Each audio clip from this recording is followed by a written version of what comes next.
Magandang araw po sa inyong lahat. Narito tayo sa The Mga Has Interviews. Abay ang atin pong pag-uusapan, ang sinasabing Hiwalayan Blues. Ang Mindanao gusto na daw humiwalay sa Pilipinas at kasama natin ang punong abala daw sa proyektong ito si dating Speaker at ngayon Congressman ng Davao First District, Pantaleon Alvarez. Magandang araw, sir. Hi, Malu, magandang araw po sa inyo. All right. Si Congressman Alvarez po ay graduate ng FEU Political Science, Ateneo College of Law, dating Secretary ng Transportation ni dating Pangulong Gloria Arroyo at naging Deputy Manager ng NAIA. Okay, sir, mahaba yung kwento. Ano po?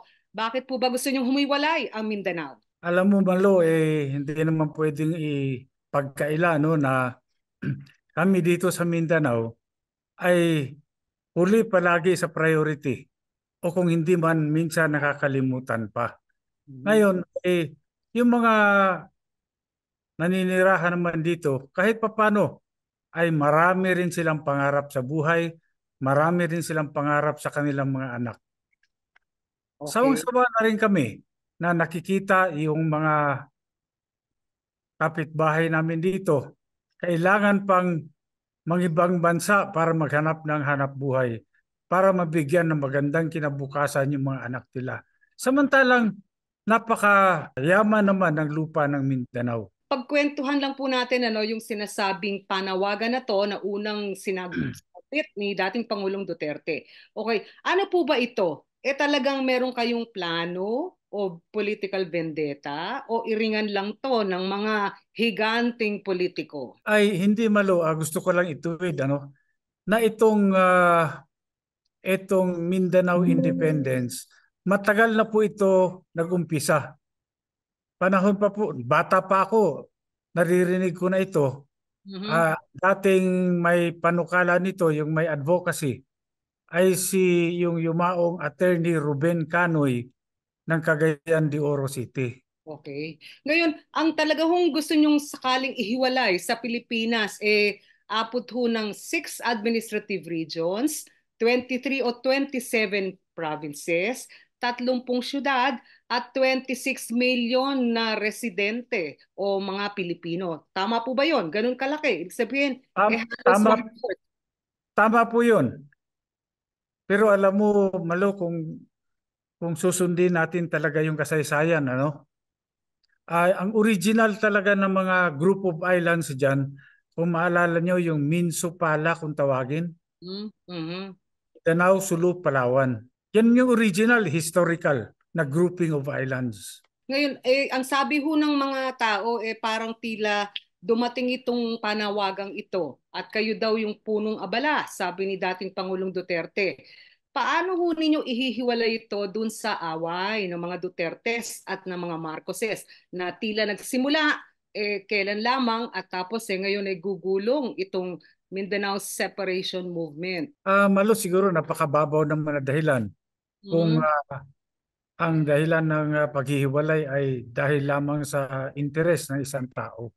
Hindi mhm. naman siguro. Dahil Okay. sa nasabi ko na matagal na po na hinaing ito ng Mindanao at matagal na pong panaginip ito noong araw pa.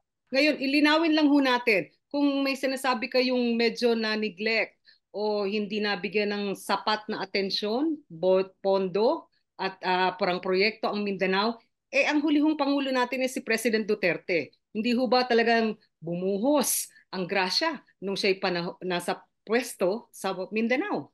Malo, hindi po kayang habulin ng 6 na taon Mhm. yung napag-iwanan dito sa Mindanao. Mhm. Marami pa pong dapat talagang gawin dito. Ngayon, kayo ho na sabi ni Pangulong Duterte na magiging in charge dito sa proyektong ito. Ano ho yung eksaktong plano ninyo? Paano nyo ito i-roll out?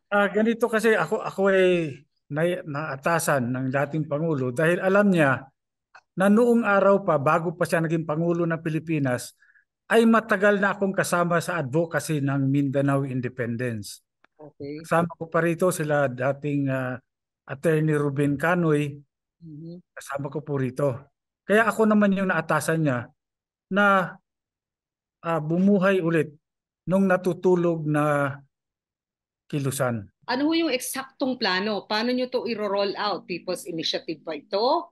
Ito ba parang meron ng pondong nakalagak? Ano yung timetable ninyo? Ito Malu ay lilinawin ko lang na gagawin namin ito, walang kasamang violence dito. Peaceful ang gagawin natin dito. Kagaya nga gusto kong balikan yung nakatalaga sa ating saligang batas. Article 1, Declaration of Principles and State Policies. 'Di ba ang sabi niya, the Philippines renounces war as an instrument of national policy and Okay? adopts the generally accepted principles of international law as part of the law of the land. Ngayon, self-determination, right to self-determination is a principle accepted by international law.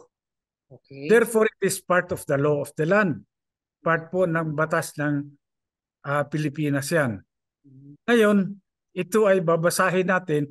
Kasama po yung Bill of Rights guaranteed by the Constitution. Isa na rito yung freedom of expression, freedom to assemble peacefully. Ngayon, ikwento lang yung huni nyo sa amin. Kasi kayo ba'y nakapagkonsulta ng mga pwedeng alyado nyo rito? Kasi ang imahe, parang tila lahat ayaw sa inyong proyekto. League of Provinces of the Philippines, Mayors for Good Governance, Cabinet Secretaries, at kahit na ang Bangsamoro Autonomous Region Parliament.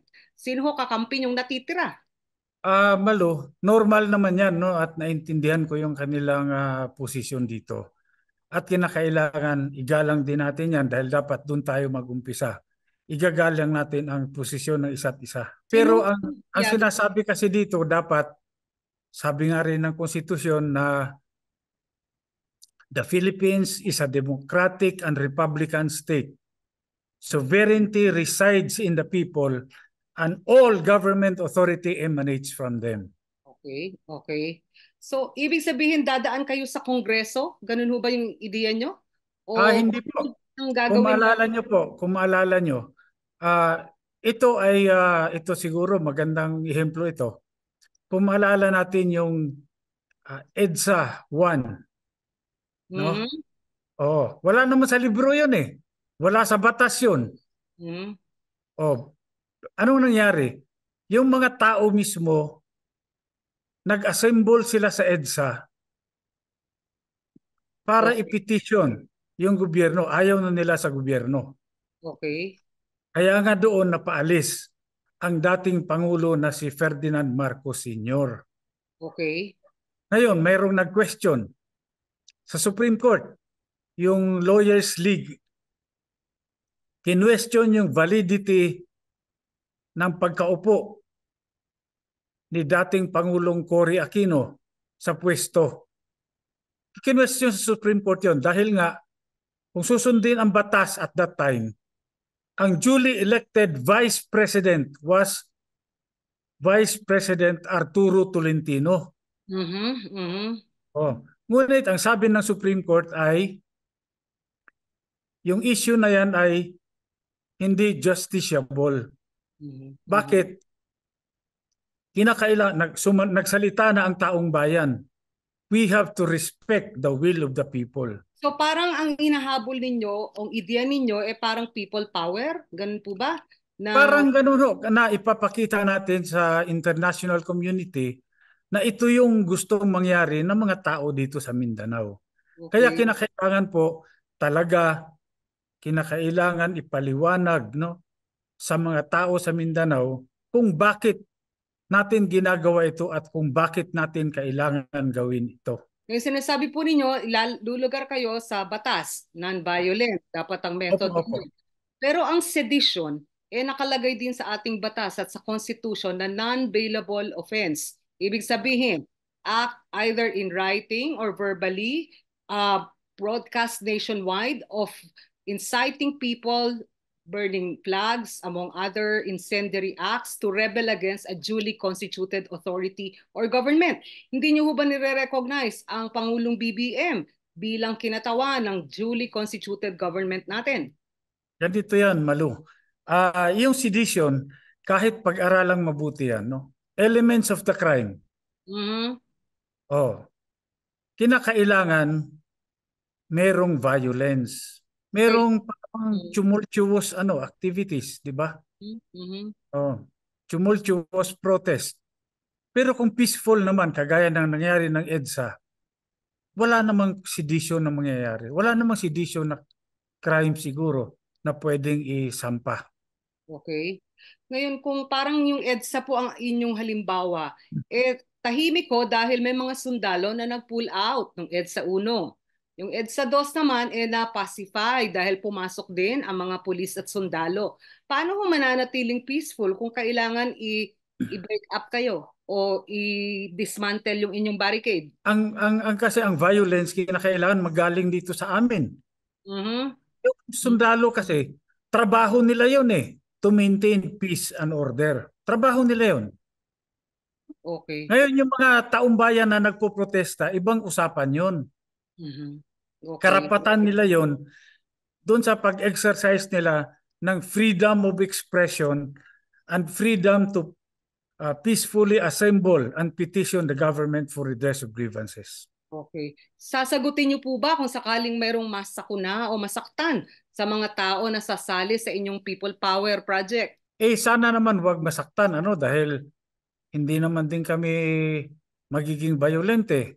Mhm. Malinaw po yung aming adhikain na ito ay gagawin namin in a peaceful way. Ngayon, in a peaceful way ho, pero may nabanggit si Pangulong Duterte na siya mismo ay merong armory na lagpas 350 baril. Ano po? At ang balita, 2 weeks before siya umalis ng Malacanang, pinalisensyado niya itong mga baril na to. Hindi ho ba medyo provocative yon? Mukhang masyado ng yung pananaw na yan, extreme na Mhm. masyado yan. Kasi yung pagkakaroon ng baril, wala naman kahit ba 1,000 yung baril mo, kung hindi naman pinapuputok yan, Mhm. di wala rin kwenta yan. Mhm. Okay. Pero ang Pangulong Duterte po parang batikan sa kanyang medyo maaanghang na salita at mga tipong mga dangerous o threatening statements. Ano po? Basta kami sinabi na namin na ayaw namin ng violence dito. Mhm. Mhm. Ito naman para sa akin, sabihin natin si Pangulong Duterte kung marami man siyang baril, no? Pero kung magsalita man siya ng medyo maanghang, salita lang 'yon. Okay. Hindi Mhm. naman ibig sabihin pag nagsalita siya nagkakagulo. Hindi naman ganoon. All right. Ngayon, ang kanya pong mga anak po ba ay may alam ninyo kung may baril din? Si Vice President Sara, si Congressman Paulo, si Mayor Baste. Ay hindi ko alam kung meron silang mga baril pero common naman siguro 'yon na halos naman majority siguro ng Pilipino may baril, no? Pero ito ay dumaan din ng legal na proseso yung pag-license ng baril. Hindi ka naman pwedeng bumili kapag hindi mo na-comply yung requirements ng PNP for All owning a gun. right. Okay. Kayo po ba'y kasama doon sa majority na may baril? Meron din, syempre. Mhm. Ah, Hindi ko naman pwedeng ipagkaila yan dahil kahit papano ay yung bang sa self-defense, lalong-lalo na pag politiko ka, hindi Mhm. na po pwedeng nakatunganga ka na lang dyan. So ano yun, mga 100 o less than that? Hindi naman. Sorry lang ho, para lang din maging O, malinaw ano po. hindi, Dahil tatapat kung, naman kayo. kung kahit naman kagaya ng sinabi ko kanina, kung 1 dosena, 2 dosena, wala namang immaterial yon. Okay. Hanggat hindi mo ginagamit yan, hindi mo pinapaputok yan, parang lang din yan, parang toy gun yan. Okay. Nandyan lang, naka-display, hindi naman pumuputok. Okay. Ikwento nyo nga ko sa amin, Congressman, ano po, kailan lang, nung kayo'y speaker, napaalis kayo sa pwesto at napalitan ni dating Pangulong Gloria Macapagal Arroyo, ayon daw Opo, sa udyok ni ngayoy Vice President Sara Duterte. So tila may love-hate na relasyon kayo sa mga Dutertes. Ano po bang status ngayon? Hiwalay o medyo magkasanib muli? alam mo, Malu, at my age, Mhm. I don't hold grudges. Masyadong mabigat yon. Travel light lang tayo. Okay. Nagkasundo na kayo, in short, reconciliation ang status ba? Sa totoo lang, hindi pa kami nagkakausap ni Vice President. Pero kung si Pangulong PRRD ay nagkakausap kami. So, ibig sabihin is hindi pa humilom ang sugat masyado. Kayo po ba noon tila nasaktan dahil nabigla kayo, nagulat kayo na biglang nag-agawan ng miss sa House of Representatives at tuloy parang agad-agad out na kayo. Siguro kung sabihin ko sa yung hindi ako nasaktan, parang hypocrite naman masyado ako niyan, no? Okay? Kaya Mhm. lang, tinanggap ko na rin na kasama yan sa laro ng politika. Mhm. Politika yan. Ngayon, pagkwentuhan ho natin yung Mindanao kasi meron tayong bagong buong region, ano po, yung BARM. At kahit po si Mr. Ibrahim, ang Pangulo ng Parliament ng BARM, BTA, ang sabi hindi pwede yan dahil ngayon pa lang nga nagsisimula itong ating experiment sa autonomy, no, sa autonomous region sa Mindanao. Paano nyo ho ilalahok ba ninyo ang BARM o hiwalay ba dun sa Mindanao na konsepto ninyo na dapat independent? Open naman kami, Malo, dito sa ginagawa naming movement, no? Lahat ng gustong sumama, tatanggapin namin. Basta taga Mindanao ka, gusto mo sumama, okay. Bukas yung pinto. Pero kung ayaw ho ng BARM sa inyo, ibig sabihin Mindanao minus BARM? Ganun ho ba yun? Hindi natin pipilitin. Lahat ng ayaw, hindi natin igalang natin yung kanilang posisyon. Okay. Doon sa sinasabing 23 o 27 provinces na sinasabi ninyong Mindanao, hindi naman ho yata lahat kasali doon dahil may mga ilan din tayong Mindanao lawmakers na nagsabi na hindi pwede yung ideya ninyo. Senator Coco Pimentel, Mig Subiri, Senate President Mig Subiri. Abay, mga taga-tubong Mindanao din to na tila ayaw sa inyong proyekto. Okay lang yan, Malo, basta ang sinasabi namin dito, kailangan yung mga tao mismo, hindi yung mga personalities o political personalities, no? Dahil yung mga tao mismo, alam mo, masaya nga ako dahil yung mga ibang nagsabi na hindi nila gusto na politiko, marami ring mga independent groups ngayon ang nagko-communicate sa akin. Gumagawa sila ng sarili nilang movement sa Mhm. kanilang probinsya in support of Mindanao independence. Okay. Ang mga congressmen po sa House of Representatives, anong sabi sa inyo? Tila hindi naman lahat ayon din. Yung mga Romualdo, ayaw din tong proyekto nyo. Igalang ko naman yung posisyon nila. Mhm. Mhm. Okay. Ngayon, paano niyo ho kukumbinsihin yung mga tao na lumahok dito? Sa karanasan itong pirma, itong People's Initiative, ano po, for charter change, nagkabistuhan na meron daw alok na ayuda, kaya pinapirma yung mga tao at hindi nila alam na meron palang ganong proyekto o hindi nila talagang naintindihan na para sa charter change on. Gaano ho kaiba itong inyong proyekto? Kayo ba yung Ah, mag din ng ito ayuda? Malo, kinakailangan talaga makausap sila either personally or online. Mhm. Kasi natin lahat ngayon yung social media, no, masyado ng malaking bagay sa communications natin. Okay. Ngayon, meron na ho ba kayong team or secretariat o coordinating committee na magiging in charge dito sa rollout ng inyong Mindanao Independence Project? Nasa proseso na po ng pagbubuo. Kinukumpleto lang namin yung mga tao. May timetable kayo in mind? Kailan po ito talagang rorolyo at ano yung end point? Mahirap magsabi ng timetable, Malu. Mhm. Dahil itong mga ganitong kilusan ay napakahalaga sa lahat. Yung timing. Mhm. Mhm. Timing. Timing is everything. Okay. Timing is important bago mag local at national elections next year. Ganun ho ba 'yon? Kasi pag nagkaroon Ah, ng halalan sa May 2025, depende sa sitwasyon. paano ho yung sabi ni Secretary Anyo na tila dapat the full force of the law should be employed against those proposing an independent Mindanao. Kung hulihin ho kayo, kayo ba'y handa na makulong? Meron namang husgado. Okay naman yung full force of the law.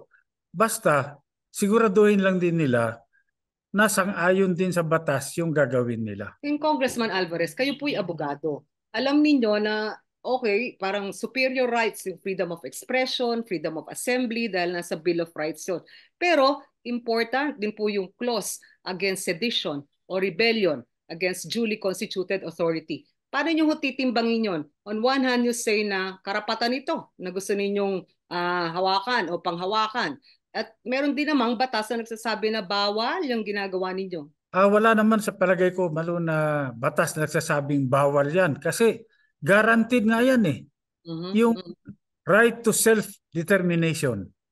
Guaranteed yan, hindi lang sa local laws, kundi pati sa international law. Pero kahit ho si Pangulong BBM ay nagsalita na ang sabi niya yung inyong initiative ay magiging failed project dahil yan ay magiging travesty of the Constitution. So sino pa ho ang kailangang magkaroon ng ganong statement para makakumbinsi kayo na Well, eh. kung maalala nyo, noong 1986, ganyan din yung sinabi ng tatay niya. Mhm.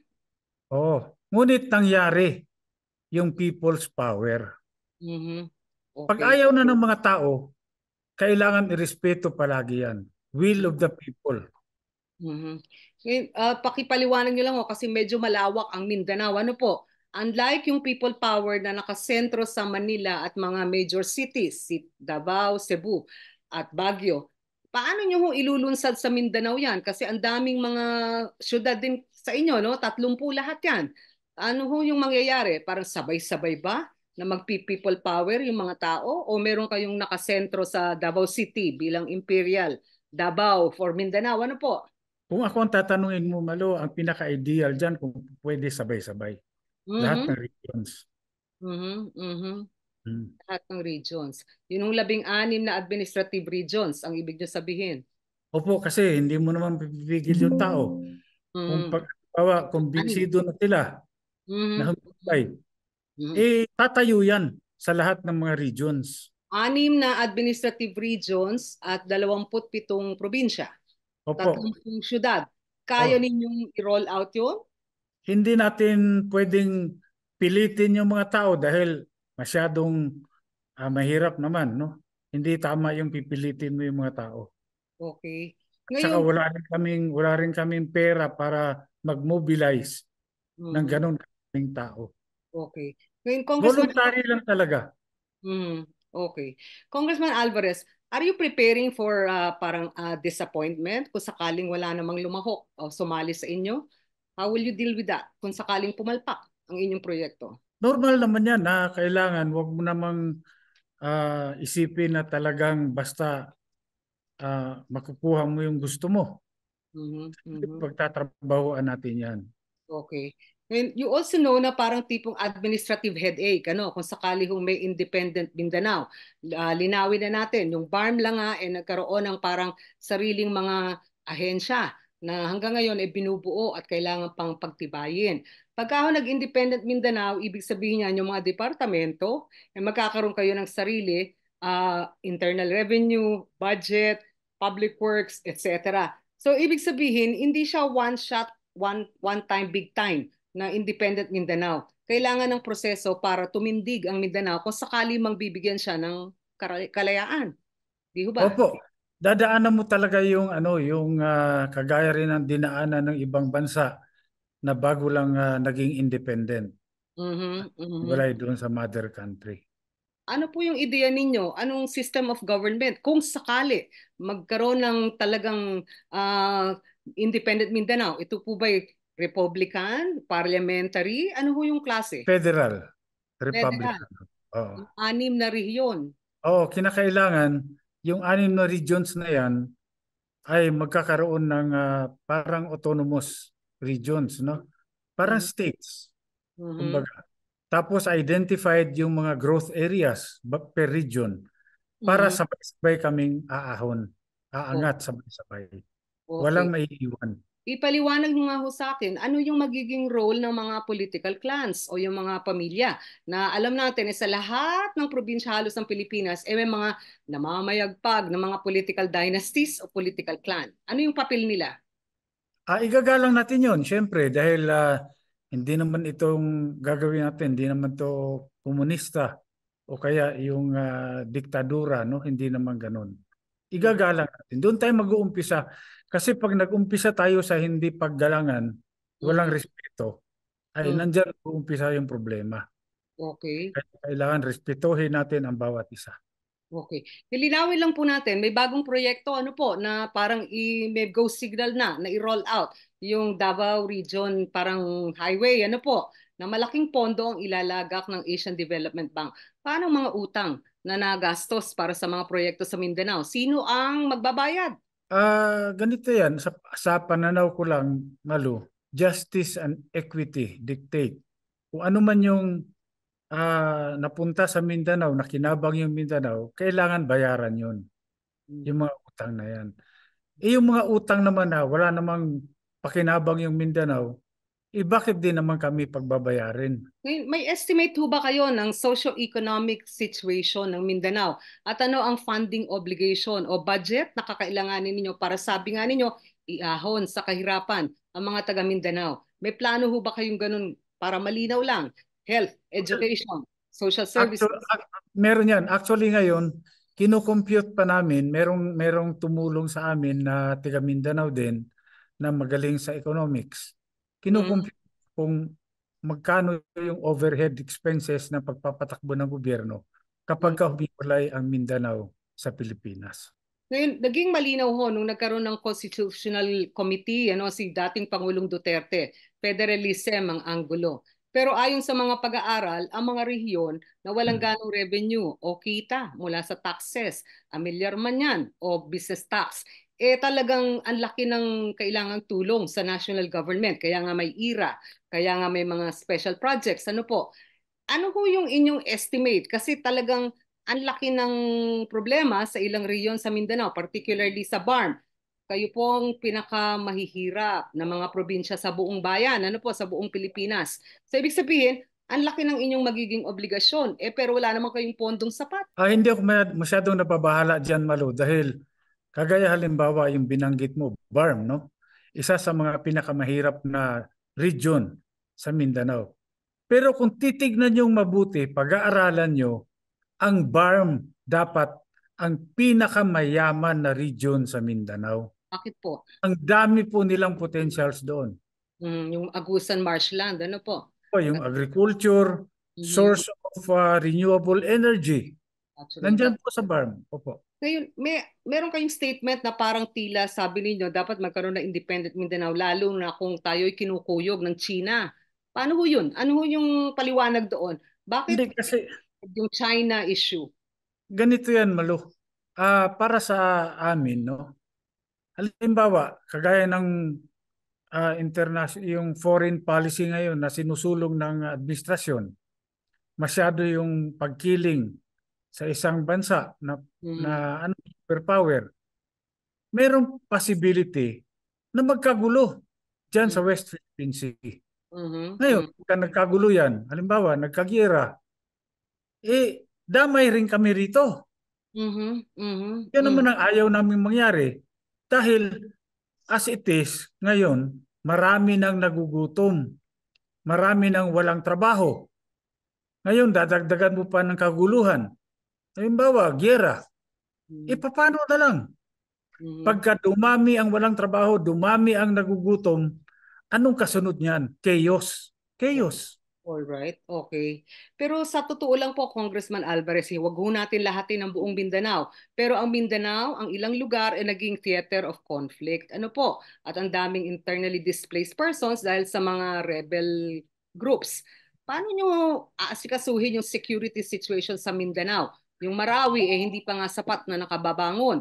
Pero marami pa rin hong problema tayo, yung sa mga BIFF.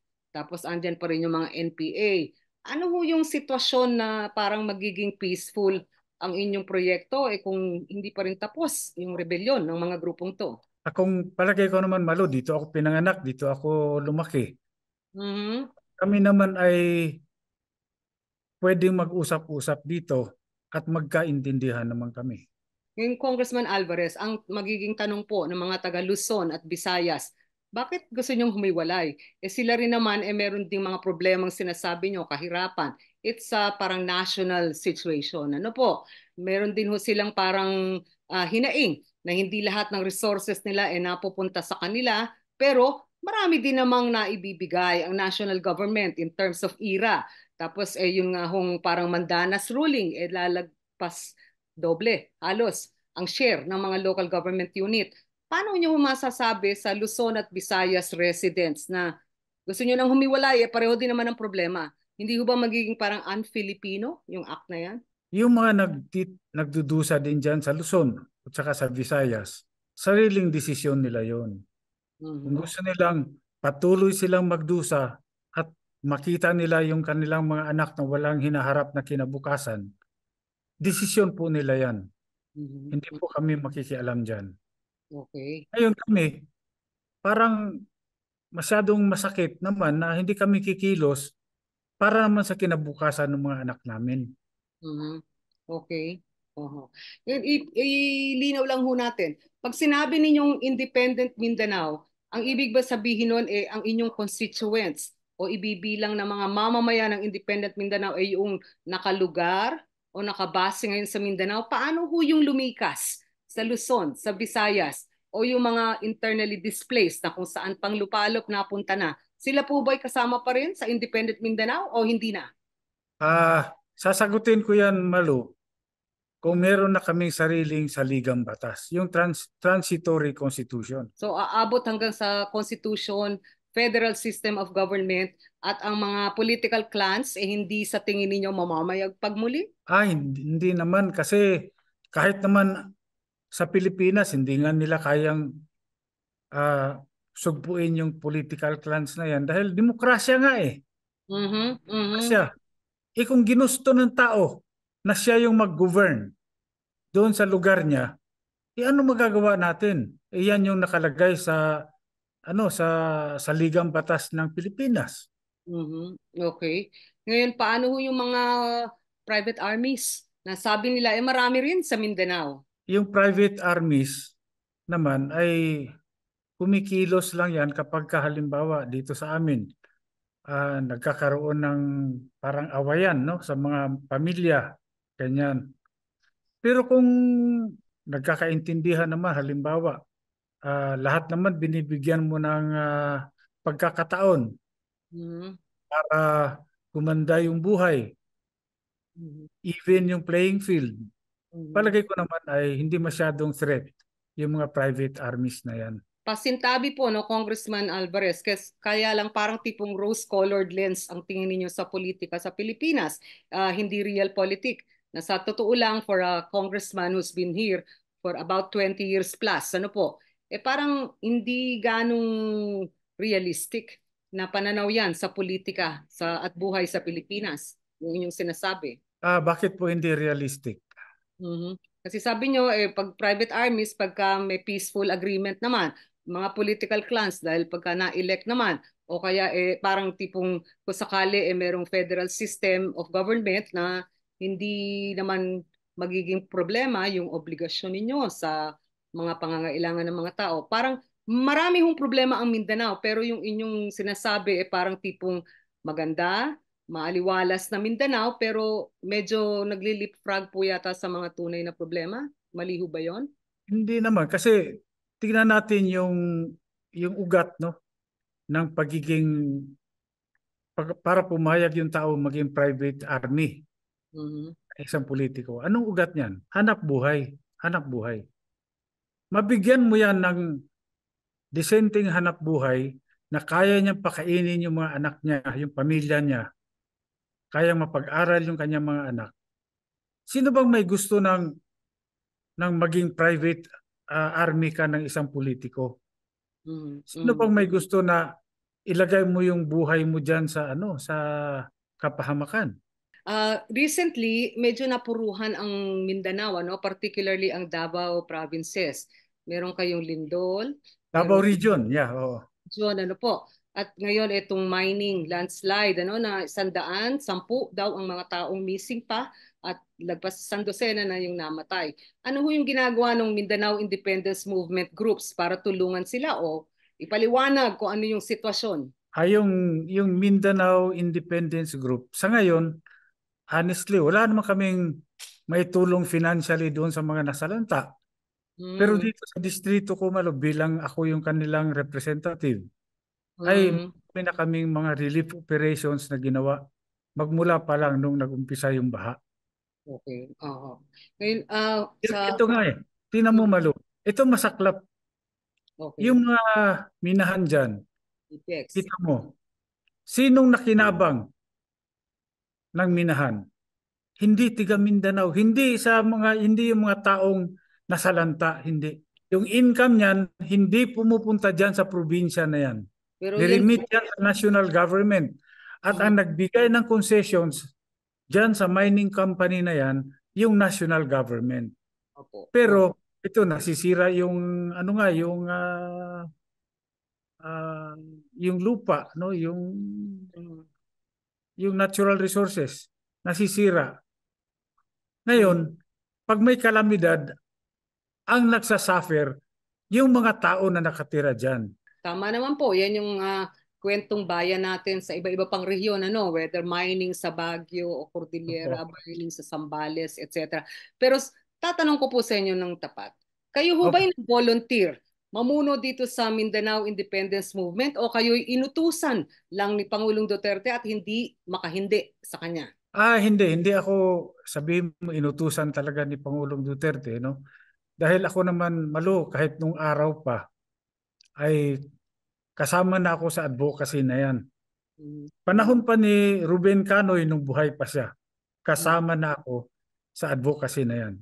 Mhm. Mhm. Okay. So, ilang buwan ninyo bibigyan ng pagkakataon na mag-roll out o kaya magkaroon ng buhay itong inyong proyekto? At when do you say na enough said and done? Ayaw nyo na? Hindi. Tu- Nag-uumpisa pa nga lang kami malo. O nga po. At siyempre nasa iba-ibang stages naman yan eh. Mhm. Mhm. Meron kang awareness. Mhm. Walang yung stage na ginagawa namin ngayon, awareness. Kailangan aware muna yung mga tao sa Mindanao na merong ganitong kilusan na ginagawa. Mhm. Mhm. At ang kilusan. Pagkatapos ng awareness, pupunta na tayo doon sa acceptance. Mhm. Dito, magkakaroon na ng dialogue Okay. between the proponents, yung mga advocates at saka yung mga tao. Okay. And there, we must answer the question of what and why. But anything you do will have to go through some process of approval, whether in a plebiscite or in a referendum. Kaya dapat dudulog din kayo at some point sa Commission on Elections o sa national government. Tama po ba? Hindi po, hindi po. Mhm. Kasi wag muna natin pag-usapan yung referendum kasi hindi naman sa ligang batas yung ating sinusulong dito, no? Okay. Mhm. Kundi itong independence nga ng Mindanao. Mhm. Mhm. Mhm. So talagang people power ang inyong ruta na Opo, gustong opo. gawin. Ibig Tama po sabihin, 'yun. Tama po 'yun. ang people power ninyo ay kailangan magwagi agad na may independence declaration. Ganun po ba yon? Tama po 'yun. Opo, opo. Hmm. But when you declare yourself independent, dapat may nakatindig ng coordinators o conveners o parang interim. Tama po ba? Government. Tama po 'yun. Tama po 'yun. Hmm. Sino po Kasama rin sa pagpaplano niyan. sino pong mamimili kung sino uupo doon sa interim government? Yung mga kasama po sa kilusan. Okay. Meron po bang dagdag na pangalan kayong maibibigay kung sino yung mga kasama sa kilusan na yan? Hindi pa baka nakakahiya rin naman sa kanila no kung ayaw nilang ma-identify. All right. Pero talagang kayo'y desidido na hiwalay na kung hiwalay. Hindi to mga parang buhay artista lang na magkarelasyon, magkahiwalay na ngayon. Ang Hindi inyo po, pong hindi po. pinuntahan dangerous ang territory. Kasi pwede kayong makasuhan talaga ng sedition kahit na sinasabi ninyong you will renounce violence. Yun lang panawagan ninyo na bumitak, humiwalay sa duly constituted authority, parang tila dating sedition na. Kung meron man nag-iisip ng ganyan na seditious yung action, no? Meron namang husgado. Bukas naman yung husgado, di mag-file ng kaso. At pag kayo kunyari lang sabi nga full force of the law nahuli, may titindig ba in your place para ituloy yung inyong proyekto? Marami, Malo. Mhm. Marami. Hindi lang naman ako yung nakatayo rito eh. Marami. Okay. At sigurado tayo kabilang doon si dating Pangulong Duterte. Ganun po ba? Isa siya kasi publicly in-announce niya na ano na gusto niyang maging independent country yung Mindanao. So, Congressman Alvarez, ano yung inyong masasabi sa pangkalahatan, lahat ng Pilipino, para maintindihan nila, bakit kailangan maging independent ang Mindanao? Ito kasi ang para sa akin, Malo, matagal na panahon na iba't ibang administrasyon ang nakaupo diyan sa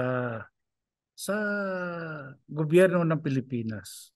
Mhm, mhm, Ngunit hanggang ngayon, ang dami pa ring nagugutom. mhm, mhm. Ang dami pa ring mahirap. Dami pa ring mga hindi nakakapag-aral. Dami pa ring tao na kinakailangan pang maging OFW para mabuhay nila yung kanilang pamilya. Okay. Mhm. Samantalang dito naman sa Pilipinas, ito lang, tingnan mo, Singapore ha. Singapore ang liit-liit na bansa. Walang agriculture, walang natural resources. Kahit tubig ini-import pa galing sa Malaysia. Mm. Bakit naman maunlad sila? First world country. Okay. Oho. Ayun, Oh, nandito lahat. Bakit hanggang ngayon, ang daming taong nagtitiis, nagdudusa sa kahirapan? Bakit alright. ganon? Pero sa buong Pilipinas po, ganyan ang sitwasyon, hindi lang sa Mindanao. Tama, tama. Kaya nga, para sa akin, dapat mag-isip-isip na lahat. Mhm, Kasi mhm. kung ikaw gobyerno, hindi mo naman kayang patakbuhin yung bansa mo, yung teritoryo mo na napakalaki, hindi mo naman kayang i-develop yan o i-utilize yan. Bakit pagpipilitan mo pa na kunin yung teritoryo na yan? Bakit Mm. hindi mo bigyan ng kalayaan yan to Mhm. chart their own destiny?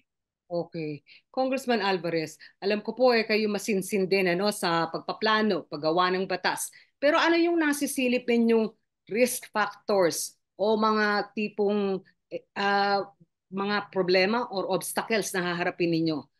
Ang talagang obstacle lang dito, Malo, ay yung pinakamalaki, yung siyempre yung pagpapaliwanag sa mga tao sa Mindanao, no, na um, makiisa dito sa layunin na ito. 26 million yung inyong kailangan pagpaliwanagan ng mga Opo, tao sa opo. Mindanao. Ano po? Nakakailang piraso na kayong taga Mindanao na nakakausap? Ganito, ang maganda lang dito, unlike before, nung nagkaroon ng kampanya about Mindanao Independence, wala pang social media noon eh. Mabagal. Okay. Kinakailangan pa nilang bumiyahe sa bawat probinsya para magpaliwanag. Okay, all right. Ngayon, hindi na kailangan. Dahil meron tayong social media, pwedeng online, ang dami nang nagfi-Facebook, ang dami. Mhm. Pwede Okay, rin natin gamitin yung platform na yan para makarating ang impormasyon sa taong bayan. okay. With all due respect, Congressman, parang yung tunguhin malinaw at parang tila maganda. Pero hindi ho ba, sabi nila parang nangangarap kayo ng gising? Ah, para sa akin, Malo, mabuti na yung mangarap ako ng gising nang wala akong ginagawa na natutulog. Maraming salamat po at good luck. Updatean tayo, no, sir, pagka nag-roll out na ang Opo, inyong proyekto from awareness to acceptance to mobilization. Tila yun po yata yung third stage, ano, na opo, opo. mag-people power. Okay. Tama po yan. Maraming salamat. Congressman Pantaleon Alvarez,